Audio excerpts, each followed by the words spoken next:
There we go. Hello and welcome. So good to see you. Happy Monday. We are here in April, and I just want to come on and say hello to you. If you are able to be live with me this Monday morning, say hello in the comments. I love to see you and connect with you. And if you have any questions, of course, along the way, feel free to drop them in the comments. I will keep an eye out there. And if you're joining me as a replay, still say hi, connect with me. Love to see you. So I just got back from a trip away this weekend. I was in New Hampshire visiting my sister and her husband and their daughter, my niece, who just turned 3 this weekend, which is so fun. And New Hampshire is about 4 hours, I would say, of a drive from where I live for the trip. And we left on Friday and came back Sunday. So it was a pretty short trip. And I just wanted to share with you some things that I really focused on during traveling that helped me feel my best and also come home from the trip not feeling completely depleted and bloated and like I had to start over again and all those really crappy feelings, right? Because so often, unfortunately, that is the script, right? That's the scenario of coming back from vacation, feeling awful and feeling like it's a constant start and stop and you just completely overdid it. And now you have to just bring it all in. And it feels like such an extreme difference that it's just overwhelming on top of everything else that you have to dive into with the week, with work and personal expectations. So I just thought it would be helpful to share with you. Now, just to preface with this, as I do with my nutrition clients, I never expect anyone to do the things that I do or to eat the way that I do or to exercise the way I do or anything the way I do. I hope to give you ideas, strategies, inspiration, options, open your mind to different ways of doing things that you can implement maybe in your own life or adapt in a way that feels best for you. With my clients, I talk through this with them and understand what their preferences are, what their values are, what the travel options are, where they're staying, what they have access to, what their resources are, what is realistic for them, and what they really want to get out of the experience. Because all of these things matter in how you feel and what is going to work for you. Because if I'm telling you, exactly what to do, but it has nothing, it's not realistic to you and it's not something you actually will do, it's not helpful, right? I'm giving you a strategy that's not realistic for your life. That is why an individual approach is paramount with nutrition and lifestyle changes. Because when you're doing a diet plan that's just like, say you're doing Zoom or Weight Watchers or whatever, that has a platform that maybe even you have a coach with, they are looking at progress from one indicator. Did I lose weight or did I gain weight this week? They don't care if you had a family birthday party to go to. They don't care if you slept really crappy. They don't care if you had a loss in the family. They don't care that you had to deal with a really difficult personal situation that made you upset and very frustrated. This is the day-to-day things that I am literally walking side by side with my clients navigating. And all of those things have happened to each person I've worked with, throughout the past week and every week. There's always things that come up. There's a birth in the family. There's a death in the family. There's traveling. There's someone gets injured. There's these traumatic events that happen. But it's how we acknowledge these moments, show up the best we can, and continue to move forward in a way that is supportive for how we want to feel. One of the biggest things in the beginning is having this greater vision for what this looks like for you. Who is that person? What are they doing every day? What are those strategies and habits? But then also, how do these adapt in a way that you can still continue to do no matter what happens? Right? No matter what happens, you can continue to do these things and they may look different. So just coming back to the weekend, I just want to preface that because I never want to come from a place of saying, oh, well, Jenny does this, so I have to do that, or else I'm whatever. This is not what it's about. It's not what it's about. So anyways, we left on Friday. And so Friday morning, I really made it a priority to get up early, the normal time that I do, get a workout in, take a shower, get ready. I got some work things I needed to tie up before I left. I took my dog out for a walk and, packed in things for the trip. We ended up leaving around noon. So I had my normal breakfast in the morning. I packed lunch with me in the car. My parents were driving, so that was great. I didn't have to worry about driving. So I could, eat lunch when I wanted to during the drive. And we just do that most of the time, of just having an option for a meal that's in the car that we can eat at our own pace when we're hungry and not have to hope we find something along the way that may not even be that good, not even be what we want, not be satisfying, all the things. Especially if you know that it's going to be a lot more opportunity for indulgent things throughout the weekend. Looking at the areas of opportunities that you do have that you can control that are going to make you feel better can really go a long way. So for breakfast, I usually have like an oatmeal option with fruit, and I'll do like Greek yogurt or protein powder in there for a meal. And then I packed I did like edamame and chicken and veggies and a piece of fruit. And I did an oatmeal bake that I made ahead of time that I had a snack option there. So those were great things that I could just eat in the car. And then I also brought some great things to have there that we could utilize for meals during the day as well. So the oatmeal bake was a great option because that was just cut up in squares. And that was a really nice thing to have in the morning with coffee without having to prepare all these things. So I ended up staying at their house with them. And they have a smaller house for all of us to stay there. So they had one guest room my parents stayed in, and then I stayed in my niece's bedroom and on a blow-up mattress. And it was so sweet because it was her first ever sleepover in terms of having someone sleep in the same room with her, that wasn't her parents. And so that was really fun together. So Kava, my dog, and I slept on a blow-up mattress in her room with her. And we laugh about it because we're on the same sleep schedule. I go to bed early. I go to bed 8:30, 9 o'clock, depending. And that's just when I'm ready. I'm done. I don't make good choices after that point. I know myself and I just call it. And so I just honor that. And my family does too, because they respect me as well. And we respect each other.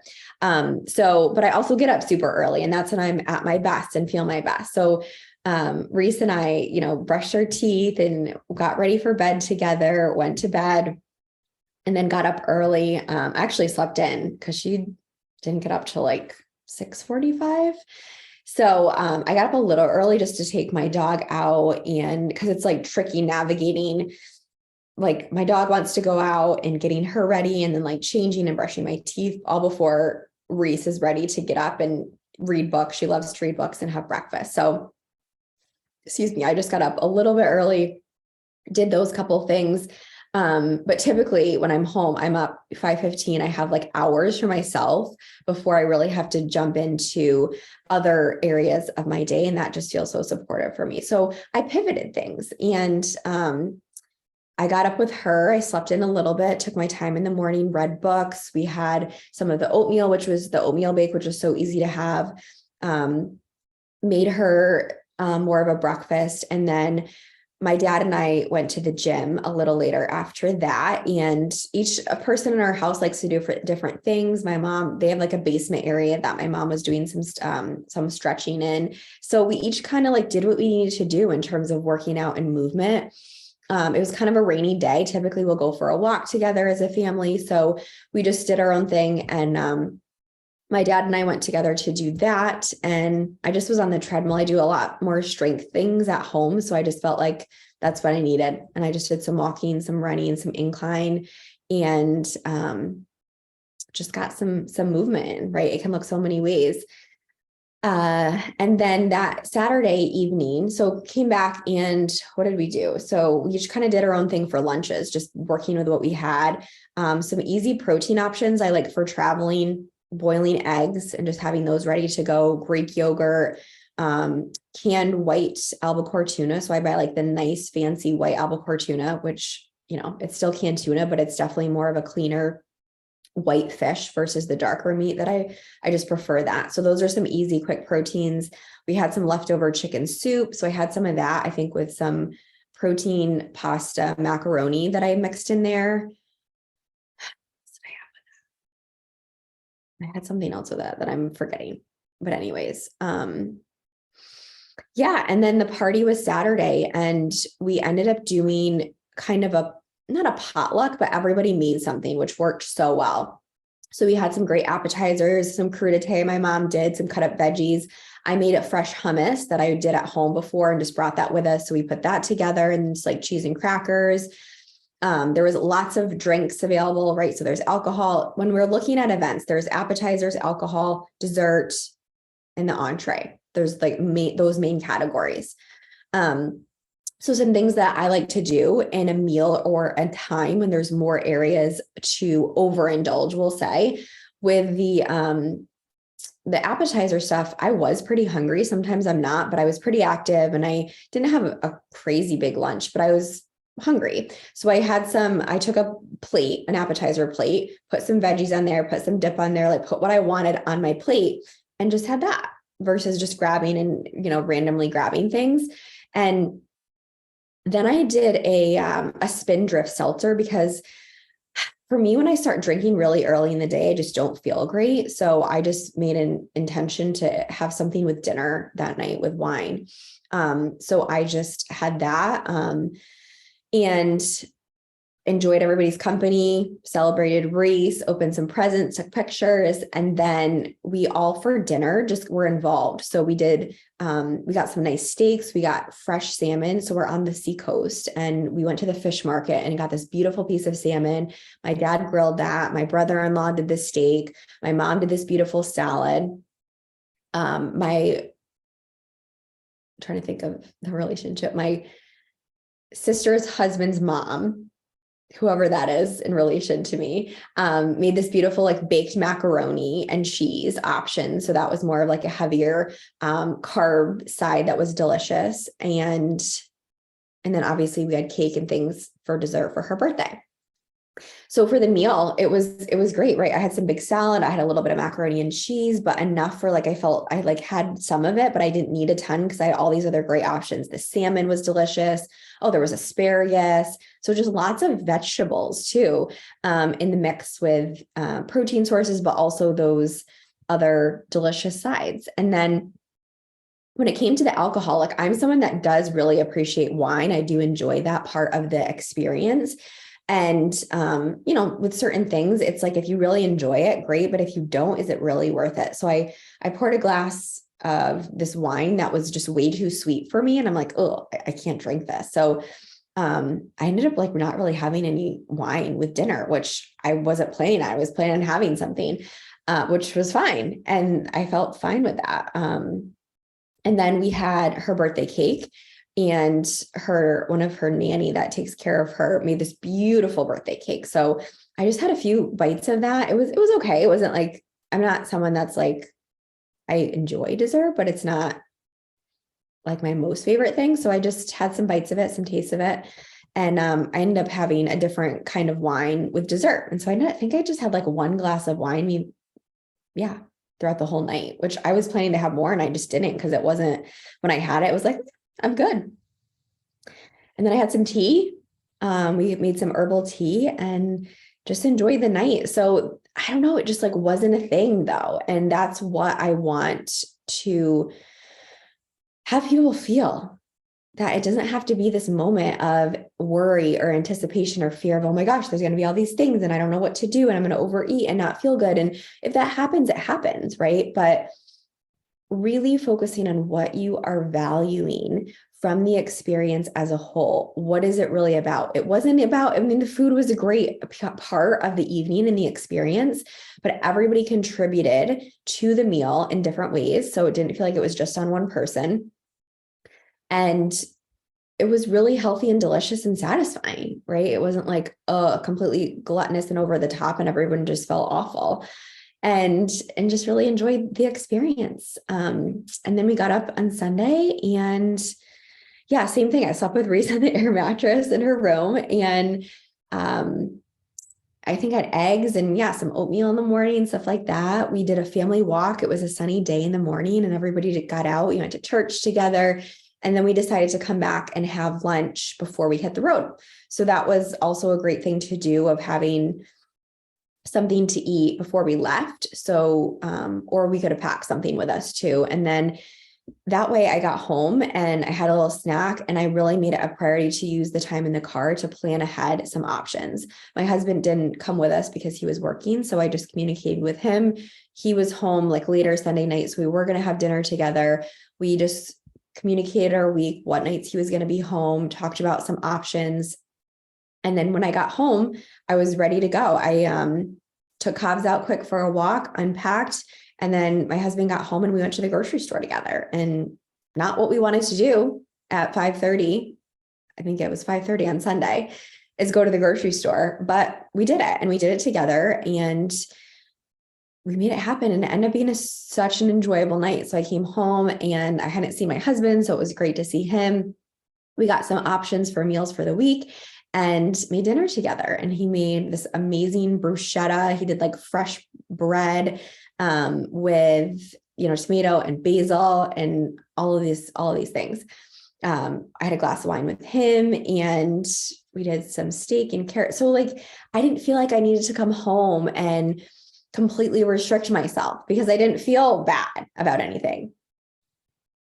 So I just had this great meal with him and set up for the week, got up this morning and got back to my normal routine.